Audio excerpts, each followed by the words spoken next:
Welcome to Movies and More with Stacey Hovis and John Brandon. Every week, Stacey and John come to you with the latest movies in the marketplace. Media experts Stacey and John take you to the movies and tell you what's hot and what's not in the media world. Stacey and John host conversations about the topics in the films. Their mission is to guide you through the media world. Okay, audience, here's Stacey and John. Hello, I'm Stacey Hovis. And I'm John Brandon. And welcome to Movies and More. Today we're going to be talking with a guest that we'll introduce in just a while. A filmmaker. A filmmaker. New York City. New York City, the Big Apple. Yeah. And in addition, he's a photographer. And he does video and just a whole bunch of stuff. Directing, producing. He's an all-around guy. Yeah. His name's Charles Baldwin. We're going to get to him. And Charles, hang on. In just a second, because my partner here is going to give us a little insight into the wonderful career of a guy that's actor. I think he did stage and film and television. Yeah. He did just a whole bunch of stuff. But John, go ahead, because you take the lead on this. So actor Tom Sizemore is in really, really grave condition. And the word on the street is that he's not going to make it. He's on some kind of life support, and I think the family's going to have to make the decision whether or not to stop it. So Tom Sizemore has been famous for about 30 years. I actually had a personal dealing with him. He came really close to being in a film that I ended up making a couple of years later. He was on the road to recovery at the time, and I was actually speaking with his manager.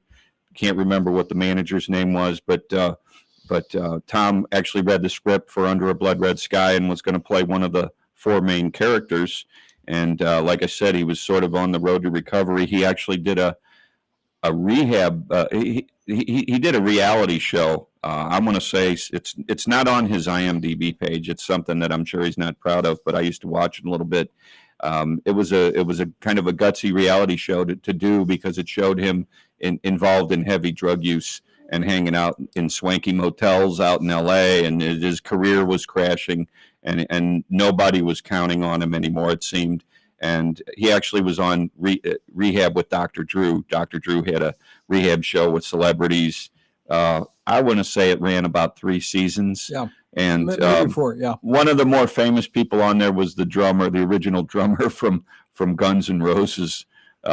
And he was kind of a nutty guy, so he got a lot of attention and put that show on the map with Dr. Drew.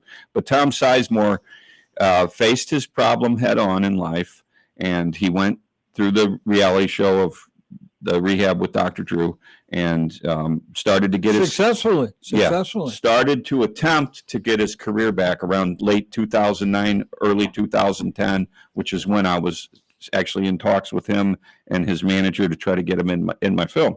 So anyway, you probably know Tom Sizemore best from one of maybe 3 or 4 films. He was in Saving Private Ryan. Yes, he was. They don't get much bigger than that. That's Steven Spielberg, legendary film, right. Legendary opening scene, the landing in Normandy right. with the Allied forces, and he played a very powerful character, and I think it was one of the best ones. Very dramatic. I mean, he was like a soldier, and they call him dog faces, and he was the quintessential soldier. And one of the things, as I recall from the movie, John, was that he carried a series of small canisters with him, right? In every place that he invaded, whether it was Sicily or Africa or wherever he was at, he would take dirt from that from that land there, from that fight. Put the dirt in the can. So he had like this whole souvenir.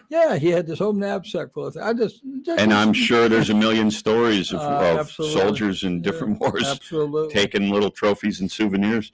The first film I can remember seeing him in was actually Point Break. Yes. He was a nobody, and he was a detective, I believe. No, FBI agent. FBI agent. Right. He was doing an undercover operation, and Keanu Reeves, I believe, and Patrick Swayze.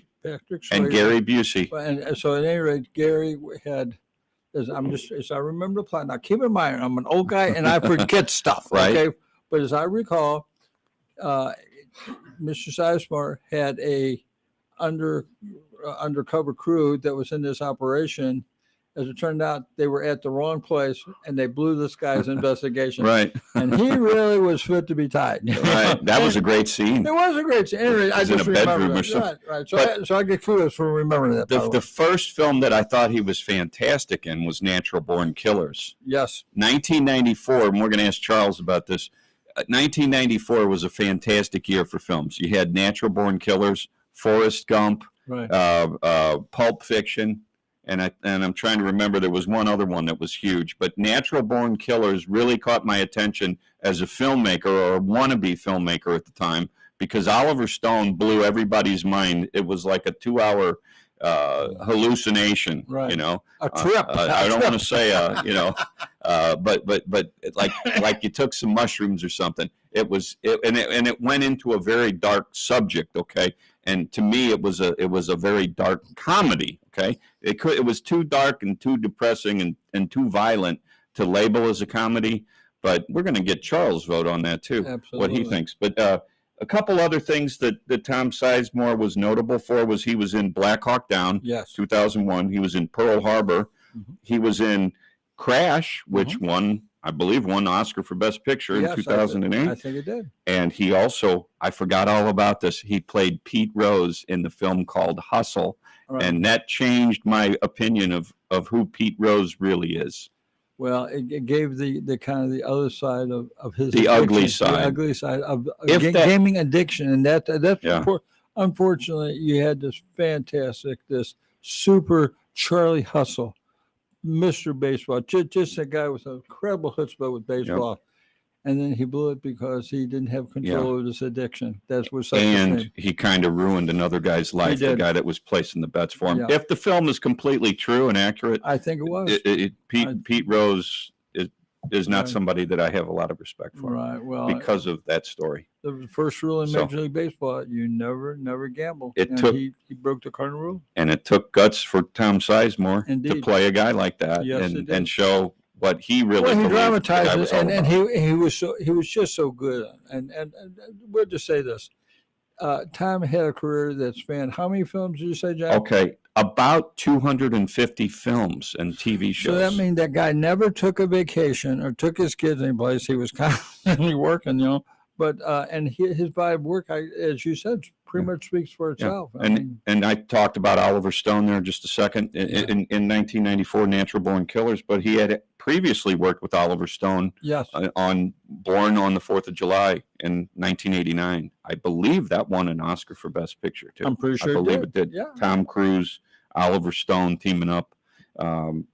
Tom Sizemore has had a spectacular career. Right. If the average actor could have 1/10 of that, you know what? They'd take it Right. all day long. Right. So we're going to say one more thing about Tom Sizemore, and then we're going to move on. Apparently, he's had a brain aneurysm. Yes. Very serious matter. He's in critical condition, Yes. and he's basically, it doesn't sound good for him. No, Very they grave were condition. talking about the complete abolishment of life support, and I think that his family was making a decision actually late last night. He may very well pass this morning, but we're going to say goodbye to a tremendous talent. So At the taping of the show, Yeah. he's still, as far Right. as we know, he's still as with far us. as we know, that's correct. So thoughts and prayers to Tom Sizemore Amen. and his family. Amen. And then we're going to move on to a much Right, brighter right. topic. We've got a filmmaker with us. His name is Charles Baldwin. Maybe you've heard of him, maybe you haven't. But he's a film producer, a director, Video producer a too. video producer, Music video. and very important, Yes. an editor. We're going to ask him about his take on how important editing is Right. to become a good filmmaker. Right there. So, Charles, we're going to slide you in here on Movies and Hi, More. Charles. Welcome to the show. Welcome to KXOK and Movies and More. Hey, has anyone said to all of you, including Stacy, and am I speaking with John? Yes, you got him. You got and, it off the and rock. Mark and the crew and everyone that's listening, you're amazing. Keep up the good work. Thank you. Thank you. Thank you. We love to hear that. Likewise, Charles. Right, right. So we want to come out of the gate. What got you into filmmaking originally? What was the department? What was the hat you tried to wear? That's an interesting question. The first movie I ever made was a church movie, and it was on 8mm. We didn't have a recording. It didn't have the ability to record, and so we had some kind of a tape recorder alongside of the camera, and it was the stoning of Christ at Gethsemane. Oh, man. And that minister was kind enough to let me sort of direct the whole operation. And it was a miserable playback because the audio didn't match what the movie was doing. Sure. And then later on in life, when I was in high school, I ended up in the audiovisual squad. We were tasked with taking equipment out to various classrooms, and we had a very generous teacher, and we had all of the film catalogs from Poland, Japan, Canada, the United States. Can you give us a sense of what year we're talking? Just 70s, 80s? That would have been 1970 to 1973. Okay. 1972, 1973. No such thing as videotape pretty much back then. Right. It was filmed, and we literally brought in, we had run of the film catalog, and we would order these things just to spend the time watching films. And there's this great footage, of Mark Twain, Sam Clemens, and I think he's in Edison's laboratory, and he's holding a ball of light. Interesting political movies, interesting animations came in front of me. And then I took photography in high school. I was asked to play the bad guy in a short version of The Sting. And then did some more film work there, did some art film work. The word video feedback came out about that time, and I actually met the guy who invented that in the Santa Fe, New Mexico area. And then sort of fell back into it in another way a long time after that. But when I was in my 20s, I actually went to Los Angeles, and I had 5 major motion picture movie contracts offered to me. I don't know if these were the movies, but this producer, he created 9.5 Weeks. The Brooke Shields movie that came out then, I can't think of it. He did U.S. Marshals. Are you talking about Pretty Baby? No, I don't think it was that. I want to say Endless Love, but I'm not sure that's right. Sure. Around 1980 or so. Right. Sure. Yeah, and I crashed and burned. I didn't have a support structure. I think one of the first things I would say to people that want to be in the business is you've got to have, your parents have to be with you. You need your own sort of personal board of directors. There's an interesting book. It's called The Significance of the Other. And like Warren Buffett has his other. It's a guy by the name of Charlie Munger. Right. I just found out last year, Steven Spielberg, you don't know who this guy is, and I only saw a paragraph about this guy, but Steven Spielberg has always had someone, his other, in his corner, coaching him through everything he's ever done. Like a caddy. So I can't, An advisor of sorts. You're right. A mentor. Well, not mentor, but he was just his corner man. Confidant. If we're talking boxing, he'd be his corner man. You're right. Yeah, it's someone that's going to give you really expert advice, help you make really difficult decisions. Tell you the truth. Telling you the truth, and Good, bad, or Which ugly. Elvis didn't have. Of No. course. Yeah. right. Always. I think a lot of the crash and burn stories come out of the world of there wasn't a proper foundation of support, and so and then my mom died in 2017. I came back to this area. I'm in upstate New York. And I wasn't well. I was bleeding internally. I lost 30 pounds in 60 days. Oh, man. I have a number of other health concerns, but for the last 8 years, I've pretty well hit all my health targets on a consistent basis. Happy to hear that.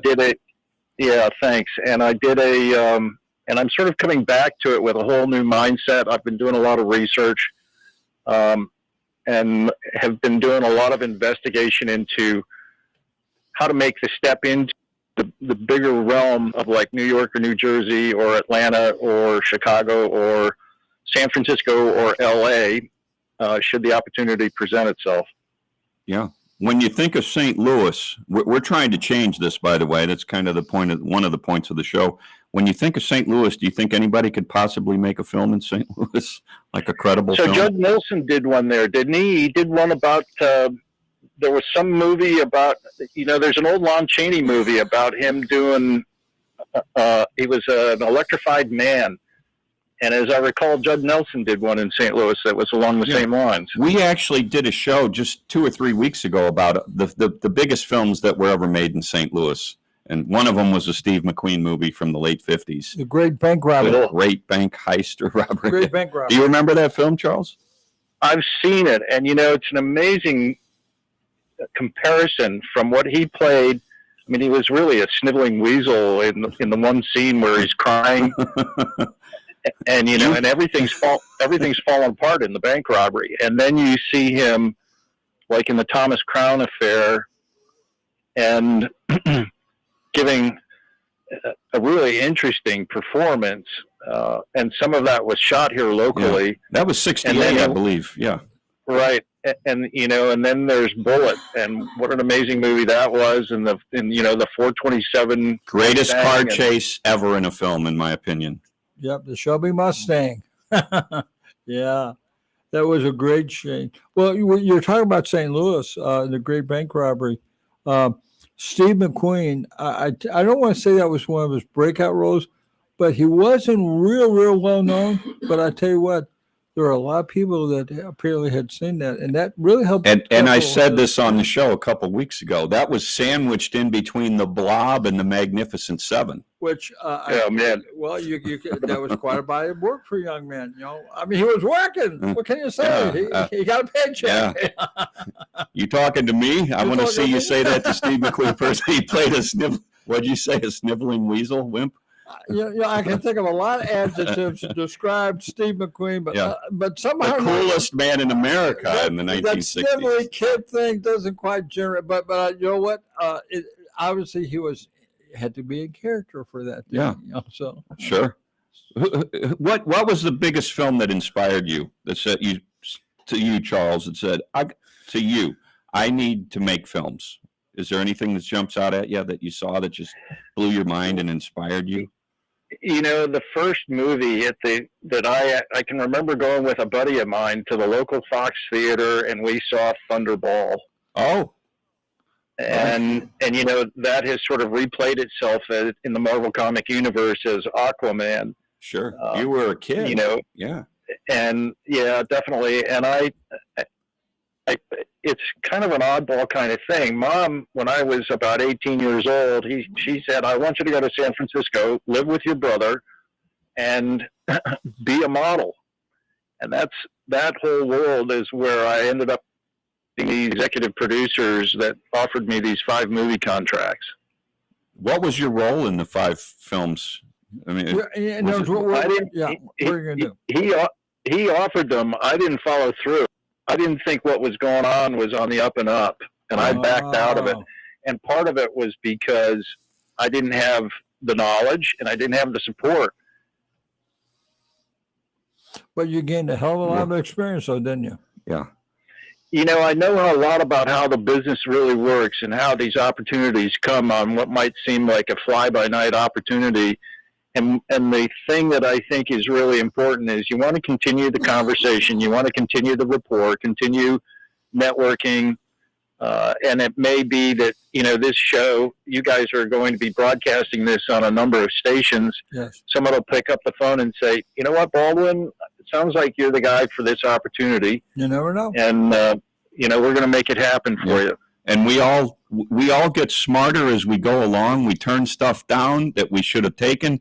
We take stuff that we should have turned down, and hindsight is 20/20. And if you want a perfect example of that, I saw an interview with Jack Nicholson one time, and the guy was, schmoozing Jack Nicholson, telling him about what a great decision maker he was, and a great actor and a great businessman. And Jack Nicholson stopped him in his tracks. He said, "Listen, son, I turned down The Sting and The Godfather all in the same year. So how smart am I? Well, I tell you what, there's a lot of those things that have happened. In retrospect, we all see 2020. And the thing about the business is that as long as you're persistent, there does seem to be a certain amount of forgiveness. If you keep at it persistent, okay, well, maybe you gave up this opportunity, but another door opens up, And one of the questions that we wanted to run by you, Charles, was you mentioned that you're in New York now, but as a young person wanting to get into the business, how important is it to be in LA or New York? I mean, we're in St. Louis, obviously. We're Independence, and we've always had the I guess a tug of war between New York and LA. We're right in the middle. We're dead in the middle. We're dead in the middle of the country. But from your perspective, Charles, how important is it? I mean, you went to San Francisco, obviously, to try to make your place in the business. But do you think it's really all that important today with the streaming channels and cable and so forth? I mean, it's not like it used to be for sure. But what do you think? It touches base on a number of topics. I think the theater going experience is not there anymore. I think it is all ending up online. You can make a movie and put it up on YouTube. I think if you really want to sort of hit big time opportunities, you probably want to be in LA, Atlanta, San Francisco, New York, New Jersey, Chicago, because the opportunities, there's just going to be more opportunities. John mentioned schmoozing. It's really important to get around the people who are going to make it happen. I've been doing a lot of research. My big concern right now is the economy's tanking. And I wouldn't really advise anyone to make a move right now. If you're living in one of those big cities, you're close to the action. And I can tell you what my research has been over the last 3 years on what's going on in New York and New Jersey and Atlanta. But I think right now with the economy tanking, if you don't have an incredible support structure behind you and these people who are going to help you see it through, I would say take your time. Don't quit your day job. Yep, absolutely. And which is an interesting name of a book by Eliza Knox, who is one of the CEOs, used to sit on the board at Google and on the board at the Boston Consulting Group. A very worthwhile read. I'll read it. Stacy, will you read it? Absolutely. Don't quit your day job. No. I got to tell you, so many times I've seen talent or would-be talent or people that thought they had talent. And I'd say to myself, I sure hope that person hasn't quit their day job. Yeah. I've said that out loud to myself. So that's what I tell actors all the time. Sure, absolutely. Yeah. Sure, absolutely. I just to tell you a little bit about myself, Charles, I made a feature film a few years ago, and I'd say probably half of my actors came from New York, unknowns. A couple came from LA, 2 or 3 came from LA, and I had, some of the minor characters and all the extras and all that from St. Louis. It's hard to find good actors that look like the characters in St. Louis. You can find actors that look like the characters that aren't necessarily very good, and you can find good actors that don't look like the characters. And we want to try to change that a little bit. Do you feel in New York you've got just like plenty of people to choose from? Not where I'm currently located. And part of what I'm working on through this whole other sort of industry that I'm a part of now is to figure out the timing to get myself where I really need to be. Right now, Cranford, New Jersey has sort of become there and up and coming in a huge way. Robert De Niro is building a 7-story soundstage right around the corner from the Steinway Piano Factory in Astoria. So that's going to go off the Richter scale when that opens. You have the mayor of Yonkers, who is bringing in all of the A-list major motion picture studios to do productions there. And you have Cranford, a guy by the name of David Schoner is the film commissioner of New Jersey. He's been doing that for like 25 or 30 years. And now New Jersey is just taking off as the new place in the East to do film work. And of course, Stacy and I already talked about what Tyler Perry's doing in Atlanta. And I think the opportunities there, you really want to be careful about how you go in so don't crash and burn. Charles, we're coming up on a hard break in a little less than a minute. Excuse me. You mentioned the new studio that's being built in New York there. Do they have film credits now, production credits in New York? Do you know? Tax credits? Was it New Jersey or New York? I think he was talking about New Jersey. New Jersey. Excuse me. New Jersey. Do they have tax credits now? So I think every state in the union's got a film tax credit. Okay. And the only way I would really refine that, if I had to know, I'd reach out to that state's film commissioner office. Right, got it. Okay. Hold that thought. Well, by all means, well, listen, we want everybody to stick around for Movies and More, and our guest, Charles Baldwin. We're going to ask him a lot more questions. Yeah, we're going to give him a third degree. So stick around, please.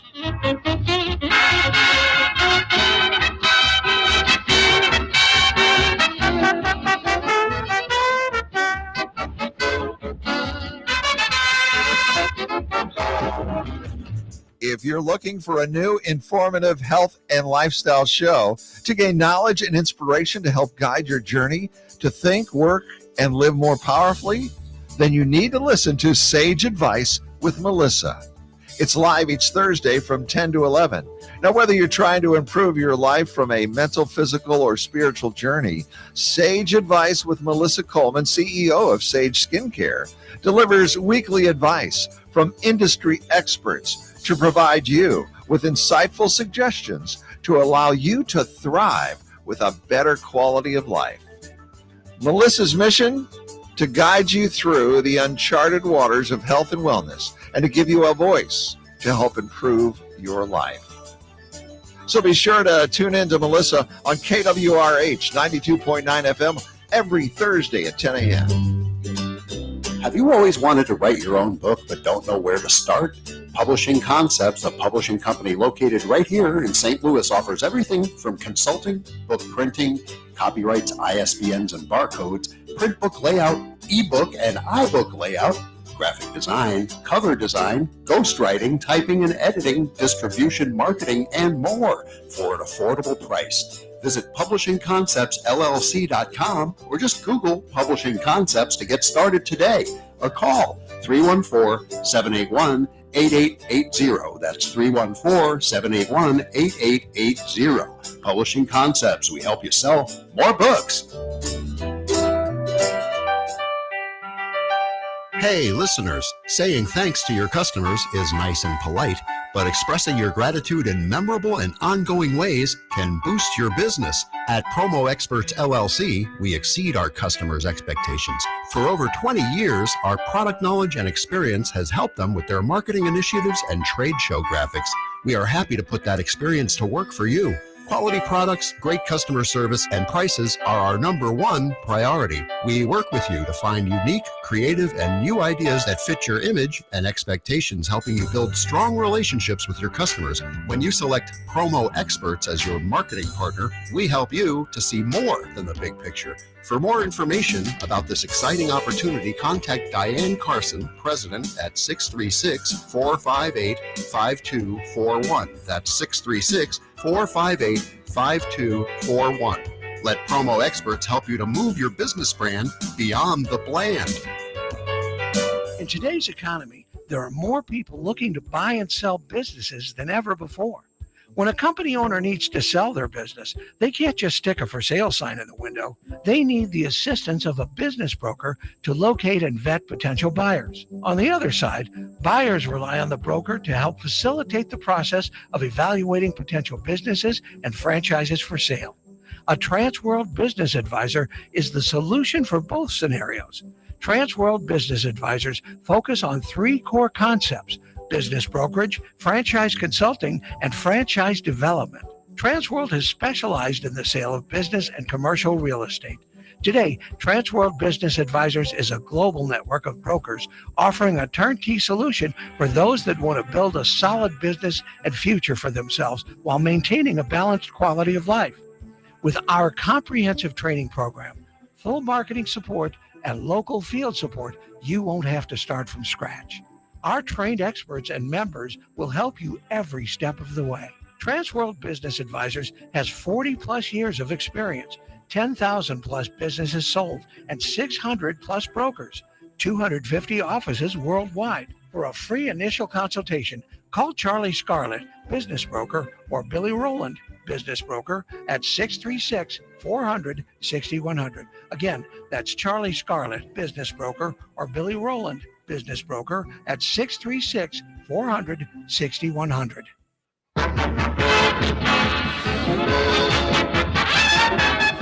And welcome back to Movies and More. I'm Stacy Hovis here again with John Brandon. What was Yeah. my name again? John I Brandon. forgot to. I'm talking to Charles Baldwin, filmmaker out of New York, upstate New York. Absolutely. Upstate New York. And Charles, I wanted to ask you two things real quick.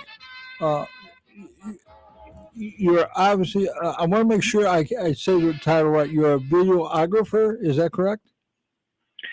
I wear a lot of hats. When I do productions, probably the single most important set of skills I learned in college was project management. And then after that, I've done a lot of studies in human psychology. There's a couple of books that I would definitely recommend to people to read to study psychology. So photographer, I am a professional photographer. My 9-to-5 job is doing product retail photography. And then when the opportunity comes along to create a film.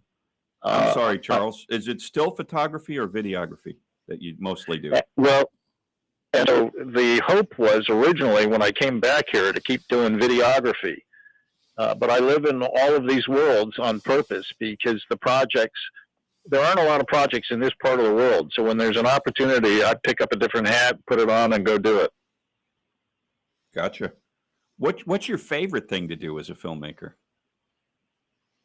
Get it done and get it done so it's right, and the people who participated in it enjoyed it. What's your favorite role? I mean, as far as job duty, what's your favorite? Do you have a favorite thing, or do you just love doing it all? I love doing it all, but let me, I just said about how I thought, when I get it done and I get it to the people and they enjoyed it. Let me just sort of give you a clue. I did a documentary project about computer vision with some students and an important sculptor in Santa Fe, New Mexico. Got it finished. I interviewed these students who created programming that allowed a camera to see an image that was projected on this the sculptor's sculpture, and then be able to turn on music and create a visual aspect when you were rubbing your hands around different areas of the sculpture. So I got this piece of work done, and I called these guys. I said, your video's up on my website. And 10 minutes later, I get a phone call from the internet website host, the company that I host my website with. Mr. Baldwin, we've had to move your website. Oh, well, why is that? It's getting so many views, the server it's on can't handle it. Bandwidth. So what's so terrible? Right. And so, in modern terms, we say that's a viral video. Yeah. And it looks like I've got another one that's getting ready to do that. And that's really quite a thrill when suddenly your skill sets are acknowledged. Can you tell our listeners what it is? Like, what are the keywords to find it on Google? So if it's I just happened to get a free ticket to go to a monster truck event about an hour from here. I called the people who were putting on the event. I said, can I come on a media pass? I'll take photos and videos, and I'll be happy to share them with you. And they said yes. I had credentials waiting for me at the box office. Went in, photographed, videoed stuff, put it all together, put it into a timeline. There's a 2-minute version of it on my YouTube channel. Not sure what the name of it is. Is it on your website, Luxorium, LUXOREUM.com? Yeah, it probably is, because I moved those videos. I change them out every once in a while, but I think these 2 monster truck videos are there. There's a short one that's 2 minutes, And then there's a longer version of it that's 20 minutes and 23 seconds or 27 seconds. The short one is called Monster Trucks 2022. And the second one is called Owego, New York Garden Motorsports Monster Trucks. And it's a little bit, it's pretty much almost. Charles, would you repeat that again? Please repeat it one more time for our listeners, okay? Sure. The short one is Monster Trucks 2022. You should be able to find it on Luxorium.com. That's LUXOREUM.com. And then the long one on my YouTube channel. And if you look for a YouTube channel called Luxorium, The Science of Light, you'll find my videos there. The long one is called Owego, New York Garden Motorsports Monster Trucks. Wow. Okay. You're talking about those big guys with the blowers, and you need like a step ladder to get in the truck, that kind of thing, right? Yeah, exactly, Stacy. Okay. One of the funniest things I've ever seen is a compilation of these monster trucks going straight up a dirt hill and flying like 100 feet through the air. I mean, you're going, how did they not get killed? And they're bound. They look like they're made out of rubber. They got to weigh a ton. I mean, it's going to go thud when it crashes. Is that what yours is all about? Is it similar? It's pretty energized. And, you know, what's interesting about it is I sort of got to a moment where I really didn't have a lot that I wanted to do. I'm listed with New York State Film Commission as a film location scout. And I've been all over the area, and I know stuff about the area that I never knew about when I was a teenage kid. And what sort of came along was I'm just sort of looking around, and there's this free ticket. And I thought, well, why not? And what seems to consistently happen in my life is this sort of why not moment. It's like what happened with this music video that I won an award for. I just said, you know what, I'll put it in this film festival. I had literally completely forgotten about it. And then I'm going back through my email, and I get about 3 days back in my email, and here's the notification, your video has won. Wow. And so, it's this sort of, what's the saying? Watch pot never boils. My mom used to say that. God rest her soul. That to me last week. Just the other day I said the very thing. Right. Well, that we know that saying very well, Charles. We definitely do.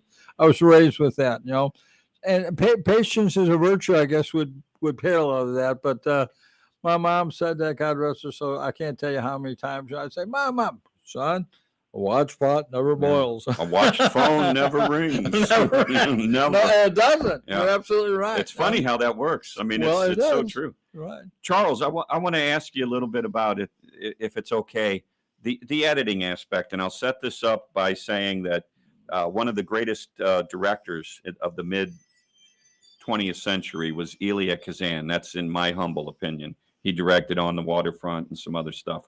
I think he worked with Brando a couple of times. He said he was asked years, kind of when his career was almost over, like I guess in the 70s. He was an older man. And he said, what was like your biggest regret that you didn't do early on in filmmaking? And he said, I should have spent a lot more time as an editor in the edit bay, learning how to edit, because that would have made me a much better director. What are your thoughts on that? Timing really has an amazing effect. One of the things that's interesting about like George Lucas Star Wars movies, the pace will pick up and you'll get very fast 3-second clips, and they're moving from scene to scene to scene, and this energizes you, right? And then the music, yeah, and then the music will take a hold. If it's a mellifluous, wonderful Richard Strauss waltz, that's conveying a message to you. And so, you talk about right now there's a lot of talk about augmented reality and virtual reality. All of these things play to caress and massage, if you will, your 5, and in some cases I would even say 6 senses, to bring the term, it's called the diegesis. You are entering, the diegesis is the world that the story is creating for you to become a part of. Right. And so I think video, one of the first pieces of production I did was kind of a takeoff on the Gong Show, and I got to the video editor, and he's like, I did this and I did this, and I did it for these reasons. And he literally was, when the camera was panning to the right, he made sure that the shot that he went to was also coming from the right, and so your visual interest was held across that motion. And then if the camera went up, he wanted to be sure that the next shot agreed with that. Yeah. And there's some science to this. They call it, what is it, crossing the axis? Right. There are people who have done it, and you can do it with great effect. It's a rule, though. Generally, you don't want to cross the axis. So I think there's a lot. You have to have it in your head. You're creating every time. You want to be creating a really wonderful piece of work that gets whatever the mood or whatever the message you want across. I completely agree. Let me ask you about the music aspect. It's probably the most subliminal element of a feature film. You don't realize you're hearing it unless you pay attention to it. If you're really captivated by a film as just a everyday film goer, it's something you don't really notice. But if you want to have an awareness of the theme music, like, to me, it's overdone. Okay. But it's one of the greatest films ever made. On the Waterfront. Absolutely. It was Brando's, one of his first breakout monster films. And I watched it. Charlie, I could have been a contender. You made me take a fall. I could have. Yeah. Now look at me. I'm a palooka. It's all your fault. I'm sorry. We got Brando in here. I had to get Brando in there. Yeah. So my point is, I hadn't seen it. I watched it in college. It was highly motivating to me. I watched it again in the 90s, and then I didn't see it for like 20 years, and I saw it about 5 years ago. And I'm talking about On the Waterfront. The music is, to me, it's kind of over the top. Maybe it worked in 1952 or 53 or whenever it was. What are your thoughts on that? Do you have any thoughts on overdoing it with the theme music or the mood music?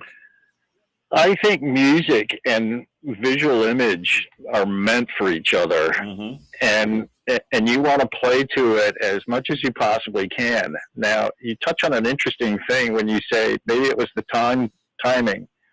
Walt Disney, when he did Snow White and the Seven Dwarfs? Sure. That was later critiqued for sort of pre-woke. That was pre-woke, by the way. But go ahead. Yeah, and it was critiqued later on for having sort of political overtones because of the timetable that it was in the context of that era. On the Waterfront, it's a discussion about what those folks were going through who were working the docks. Yep.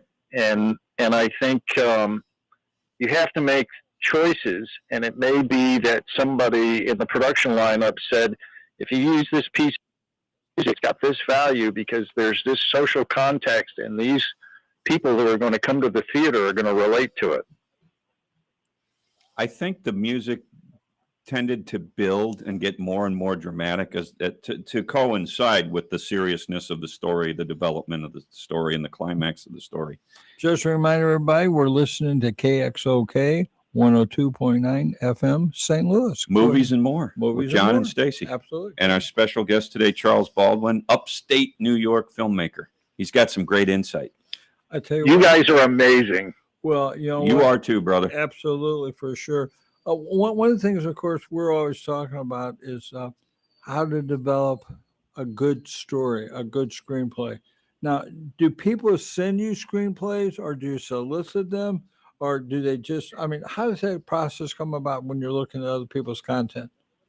I've actually had people offer to send me their scripts and screenplays, and I just talked to a guy, and my research in the business, all of the studios, they are like hands off. They do not want you sending in unsolicited scripts to them. And there have been occasions in the past, I know somebody handed like Angelina Jolie a script and it actually got made. And Stacy, you and I were talking about the script that Ridley Scott did a read for. Right. It goes to who wrote the script, who was the writer of the idea that sort of makes this script. And I think because people are, I mean, frankly, because of inflation, people are desperate for money. And if you have success, when the money suddenly shows up, people are hungry to share that success, and they will come after you because they think, oh, well, you stole my idea.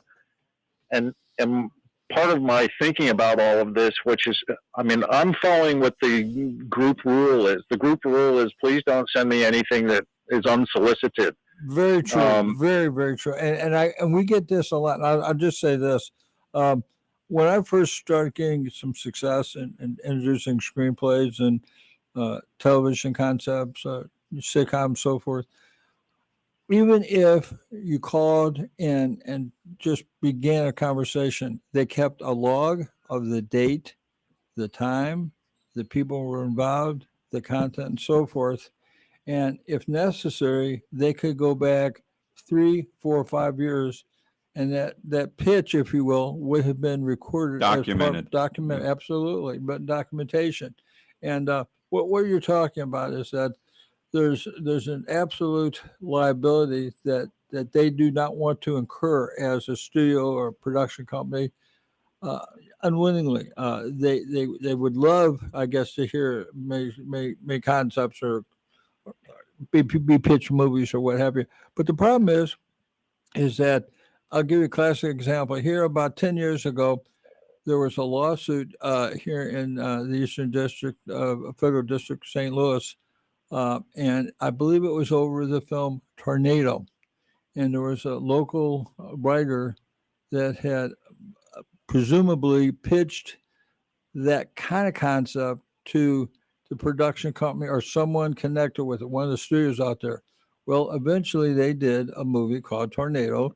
You talking about Tornado or Twister? I believe it was Twister. Okay. But it was about 1996. but it was about Tornado. So Okay. that's what I was trying to get. Right. But yes, absolutely. And this guy and his wife, they sued the producers and the people associated with the film production. They lost. I mean, they they didn't present a good case. There was not convincing evidence that there was a definite plagiarism of their content. Now, it was similar, but there's a lot of things that are similar. And there's a lot of difference between plagiarism and the same genre. And I think that's what the jury finally decided. And it's possible just by the sheer numbers of screenplays that get written every year. You may have a dream that you're a marathon runner with a billy goat, and you paint yellow houses. And maybe some guy in India had the same dream and wrote the same similar story. But doesn't constitute plagiarism. I'm sorry. Go ahead, Charles. You've got the show, brother. Go ahead. So I think John really hit on something really interesting. When Stacy and I, and I'm going to say John, when we were growing up, there were only 3 billion people on the planet. A mere 3 billion. about right, and there was talk about the population explosion. And about a month and a half ago or 2 months ago, they announced there's now 8 million people on the planet. And logically thinking, what are the odds that any one of us are going to have a singularly unique idea? Exactly. About anything. Right. Yep. Right. And so you have to keep that as a context. And then I think Stacy's right. I think when you do go down a project path, you want to write as many notes as you can about all of it. There's a company in Los Angeles called Stage 32. If people want to go down that path, it's a pay to play. There's a paywall now up in a lot of places. So don't be surprised if somebody says, well, if you want someone to take a look at your script, you're going to pay for the opportunity. Stage 32 works like that. There's an education system there. It's mostly for independent filmmakers. For people who want to be backstage and maybe end up in a cast, there's an online.com called Backstage. You're going to pay to be a member there. There's also a new internet site, which I find is interesting in a way. It's called Project Casting. And the reason I'm finding it interesting is their newsletter that I get is now telling you who the casting agency is. So if you've got an actor's card with your information and your vitals on it and the productions that you've been in, you can now start to send it on your own to those casting companies. So there are methods that work and there are methods that don't work. I totally agree. Right, absolutely. What's in the future for you, Charles? What in a perfect world? What do you do? What do you embrace? I know that you're pretty good at what you do so far, but you're wanting to expand the horizon a little bit. What would you say that would be? I have to say I'm open-minded, and I don't know where the next opportunity will come from, but I keep putting it out there. I'm interested. I'm looking into buying businesses, and it's interesting how this is actually working for me. So just here's my quick advertisement. If anyone's got a baby boomer business and they want to retire, please feel free to get in touch with me because I'd like to talk to you about it. I'm not going to go with just anything that comes along, but it's kind of the same thing. If the next film project comes along, when you set up to do a real film project, you basically set up a limited liability company. You create the company, you do the project, and then you get out of it. And so I just had it happen. Stacy and I were talking the other day where a fella just chimed in with me on LinkedIn. I have to say to people, get a foundation of success and get yourself on LinkedIn. And this guy just out of the blue contacted me, and he sent me this Google Drive link to a set of photos that were taken at the Living Legends of Aviators event that just took place recently. And there's John Travolta on stage, and William Shatner's in the crowd, and all of these people are living legends in the world of the aviation world.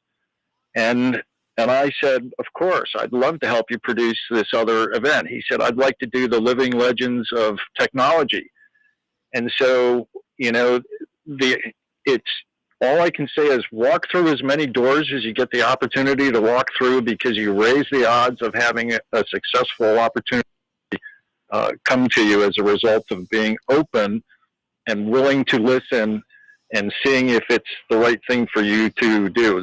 My plans are really sort of, if I can acquire a couple of businesses, it puts me financially in a place where I can put myself closer to the New York, New Jersey filmmaking world. Right. Well, Can they see information about this on your Luxorium.com website? Yep. There's a link there for the investor. It's a boring 15-minute video about how I approach this.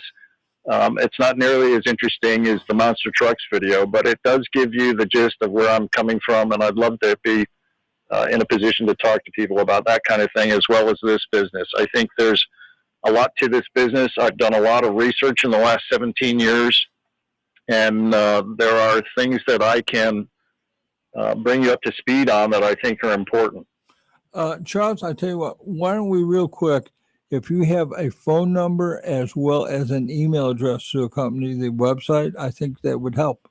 So go ahead. Sure.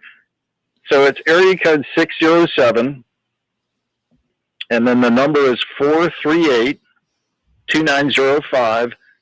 You're going to hear my voice on the answering machine message. I also do an internet radio broadcast at qskyradio.com. So you're going to hear something to the effect of, "This is the Ghost on Q Sky Radio, 2.5 million miles into outer space, where we never come down, where we never come down to Earth." I love it. And then I say words to the effect of, "This is, thanks for calling Luxorium Photo Video. You call us because you want a high quality project created." And so leave me a message there. My email address is, there's a contact page on Luxorium.com, and my email address, it's charles.baldwin@luxorium.com. And I'm pretty easy to find. If you Google Charles Baldwin photographer, I'm usually the third one down the list. Okay, awesome. Well, that sounds great. I guess it's just a couple things real quick, and we're just under 3 minutes to go, Charles. You mentioned very quickly your desire maybe to head down to Atlanta, Georgia. And, of course, the successes of many studios, and we mentioned Tyler Perry's and so forth. Couple of things. We've heard, I guess, mixed reviews. First off, it's very tough right now to get studio time if you're an independent player, you're competing against a lot of the big companies that are occupying up the studio space. So what is the appeal to Atlanta and the overall Georgia, as far as film production for you? What, to make another film? Yes. It's an interesting question. It goes to being, it is self, how do I want to say this? It's not self-gratification. It's more of an acknowledgement that everything that you've done up to this point was worth it. And that well, I don't want to say self-evident, but it's realizing your sort of fulfillment. Yeah, right. Okay. Yeah, you brought all of these skills to the forefront, and you find that it worked. And I think the industry's taking advantage of people who really want to do this. I mean, I'm not kidding. The paywall is out there, and you have to be very careful of it. Another fellow that I'm connected with on LinkedIn, he quit his job, and he cashed out everything, and he took a group of people to Los Angeles. They did a spread in Ace Magazine. They're in the February 1st issue, and he's now looking for money. And he's in the Atlanta area, and as a part of talking with him, I've learned some other things. Charles will come up on less than a minute. I tell you what, give us your website one more time very quickly. I want to make sure our listeners have it, okay? Sure. It's Luxorium. It's science. It's Latin for the science of light. LUXOREUM. KXOK all the way. Yeah. How about that, you guys? Well, listen, we want to thank you so much for being part of our show today, and we look forward maybe to having you back again real soon. We keep in touch. You've been listening to KXOK Movies and More. I'm Stacey Hovis along with John Brandon, and don't forget to take Mama to church on Sunday.